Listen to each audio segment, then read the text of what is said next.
영화 제심 아시죠? 총 관객 242만 명을 동원했으니 많이들 아실 것 같아요. 그렇다면 2020년에 방영한 SBS 드라마 나라라 개천용 아시나요? 모르실 수 있는데 이렇게 말하면 아실 거예요. 갑자기 정우성이 대타로 나온 드라마, 바로 그 드라마입니다. 자, 그럼 영화 제심과 드라마 나라라 개천용, 이 두 콘텐츠의 공통점이 뭔지 아시나요? 법정물? 맞아요, 그것도 공통점이죠. 근데 거기서 한 발 더 나가야 합니다. 바로 모티브가 된 실제 인물이 같아요. 바로 제심 변호사로 유명한 박준영 변호사입니다. 고졸 변호사, 파산 변호사 등 수식어구가 굉장히 많은 변호사죠. 그 중에서도 가장 유명한 게 이 재심 변호사입니다. 그럼 여기서 재심은 뭘까요? 언뜻 보기에도 다시 하는 재판 정도의 의미가 예상됩니다. 그럼 1심 이후에 해당 사건에 대해 다시 하는 재판인 2심, 3심이 재심일까? 하지만 재심은 그와 다릅니다. 그러면 재심, 정확히 어떤 걸까요? 오늘의 법인카드, 바로 재심에 대해 알아봅니다. 다시 하는 재판에는 두 가지가 있습니다. 상소와 재심. 그렇다면 상소와 재심은 어떤 점이 다른 걸까요? 먼저 상소는 재판이 확정되기 전에 상급 법원에 재판의 취소 또는 변경을 구하는 불복 신청을 말합니다. 1심 판결에 불복하는 것을 항소, 2심 판결에 불복하는 것을 상고라고 하여 이를 합쳐 상소라고 부르죠. 법관의 판단이 항상 옳을 수는 없잖아요. 그래서 이를 구제해주기 위해 상급 법원에서 재판을 다시 받을 기회를 주는 게 이 상소입니다. 근데 상소는 아직 확정되지 않은 판결에 대해 다시 하는 재판이에요. 판결 선고 후 일정 기간이 지나면 그때 재판이 확정되는데 그전에는 상소를 제기할 수 있는 거죠. 예를 들어 2021년 6월 1일에 형사소송에 대한 1심 판결 선고가 났다고 가정해봅시다. 형사소송에서 항소를 제기할 수 있는 기간은 재판 선고날로부터 7일이에요. 그렇다면 만약 그로부터 7일 후인 6월 8일까지 항소를 하지 않는다면 6월 9일이 시작됨과 동시에 그 판결은 확정되는 거죠.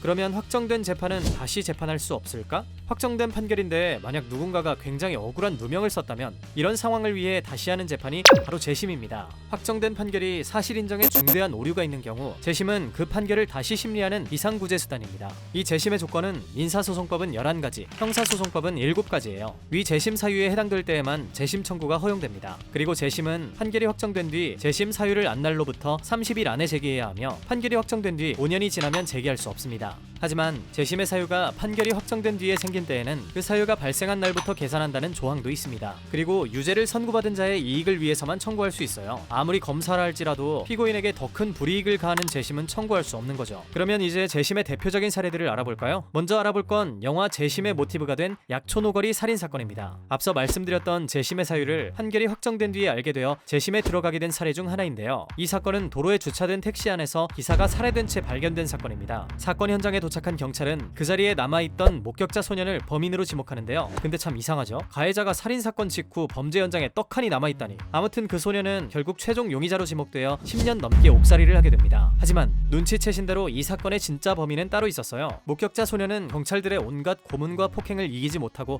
억지 자백을 했던 거죠. 이 사실에 대한 제보가 사건 발생 후 3년이 지난 2003년 뜬금없이 전북 군산경찰서로 들어와요. 하지만 진범에 대한 증언들과 심증만 있고 물증인 흉기를 확보하지 못해 재심에 대한 확정은 쉽지 않았습니다. 아까 위에서 말씀드린 그 재심의 요건이 충족돼야 하는데 그러질 못한 거죠. 하지만 각고의 노력 끝에 재심을 받게 되고 드디어 2016년 11월 17일 이미 10년 동안 복역한 그 소년, 이제는 어른이 된 최 씨에게 무죄라는 판결이 나고 실제 진범이었던 김모 씨에게는 징역 15년이 선고됩니다. 또 최근에 조명되고 있는 재심의 사례가 있죠. 바로 영화 살인의 추억의 모티브가 된 이춘재 연쇄살인 사건에 대한 재심이었어요. 과거 화성 연쇄살인 사건이라 불렸던 사건이죠. 이 사건은 1986년부터 1991년까지 무려 10명의 여성이 강간 살해당한 사건입니다. 영화 안에서 가장 유력한 용의자로 연상되는 인물은 박현규, 바로 배우 박해일 씨가 연기한 인물입니다. 그래서 영화를 보고 나온 사람들은 사실상 박현규라는 인물에 대해 미적지근하고 불편한 감정을 갖게 되죠. 현실 사건에서도 비슷한 인물이 있었습니다. 바로 10번의 살인 사건 중 딱 한 번 8차 살인 사건의 용의자로 지목됐던 윤성여 씨입니다. 다른 사건들은 2006년 공소시효가 되면서 모두 끝이 나고 마는데 이 윤성여 씨에 대한 8차 사건만은 용의자를 찾은 거예요. 왜냐면 윤성여 씨가 범행 자체를 인정했기 때문입니다. 물론 2심, 3심에서는 갑자기 다시 범행을 부인하지만 받아들여지지 않고 결국 무기징역을 선고받게 됩니다. 그런데 지난 2019년 경찰은 우연한 계기로 34년 만에 화성 연쇄살인 사건의 진범을 잡게 되는데요. 이제는 국민 모두가 알고 있는 그 사람, 바로 이춘재입니다. 사건 당시 현장에서 수집한 DNA와도 일치했고 또 모든 살인을 본인이 한 것이라고 자백까지 하죠. 하지만 2019년은 윤석열 씨가 이미 20년의 옥살이를 한 뒤 모범수로 출소하고도 10여 년의 세월이 더 지난 후였습니다. 되돌릴 수 없는 30여 년의 세월, 억울한 그 세월을 다시 재판대 위로 올려 사법 피해자의 누명을 풀어준 거죠. 결국 윤 씨는 무죄로 확정 선고를 받고 30여 년의 피해에 대한 보상을 받기 위해 형사 보상 청구를 하여 25억 원에 달하는 보상금을 받게 됐습니다.